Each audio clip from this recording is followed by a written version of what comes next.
I have here a scale model of the first atomic bomb ever used. This bomb, which destroyed Hiroshima, contains about 60 kilograms of uranium-235, of which only about 600 grams underwent fission.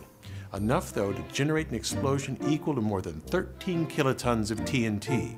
The bomb's designers divided the amount needed into two pieces. At the tip, they placed about 40% of the necessary uranium. They loaded the remaining 60% at the other end. A conventional explosion drove the projectile into the target, initiating the nuclear explosion. Now, the exact details of this bomb remain classified because they could still be used. Although this design involves some brilliant innovation by engineers in the 20th century, the really difficult part is preparing the uranium. This lies at the heart of all efforts to stop the spread of nuclear weapons. The key problem? Separating two nearly identical variants of the element uranium. Natural uranium occurs as a metal ore, and it contains primarily two isotopes. Most uranium is U-238. U-235, however, can easily sustain a chain reaction that releases tremendous energy, whereas the more common U-238 will not. Most elements are stable, so that when bombarded with neutrons, they simply absorb them and decay later, or they require very high energy neutrons, but bombarding U-235 with low energy neutrons causes its nucleus to split. The emission of these extra neutrons allows the initial fission to generate a chain reaction.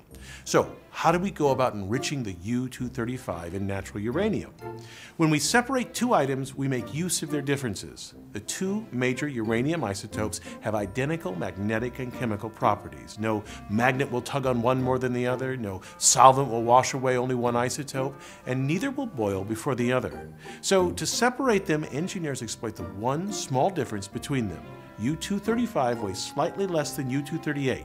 Less than a 2% difference, just enough to make separation possible, but not easy.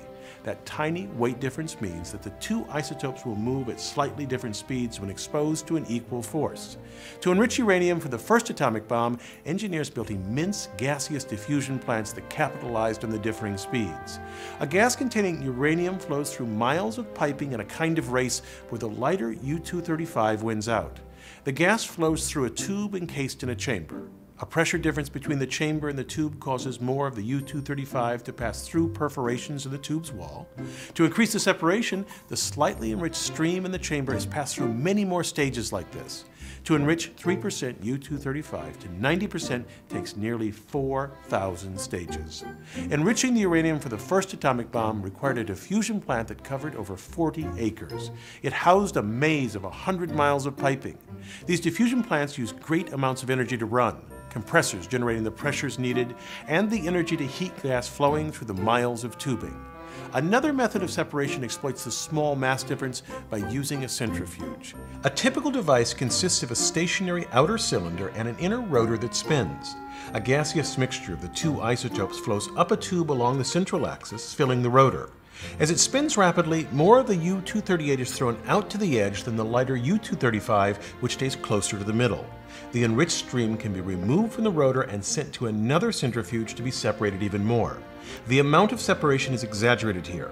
In an actual centrifuge, the amount of enrichment is a fraction of a percent, so a typical plant might have 60,000 centrifuges to enrich natural uranium to 30% U-235.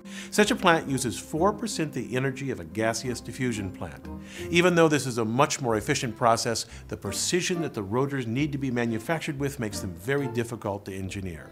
The smallest defect, and the rotor spins itself to pieces. That's lucky for us, otherwise we might have nuclear devices right next to our microwave ovens. I'm Bill Hammack, the Engineer Guy. This video is based on a chapter in the book, 8 Amazing Engineering Stories. The chapter features more information about this subject. Learn more about the book at the address below.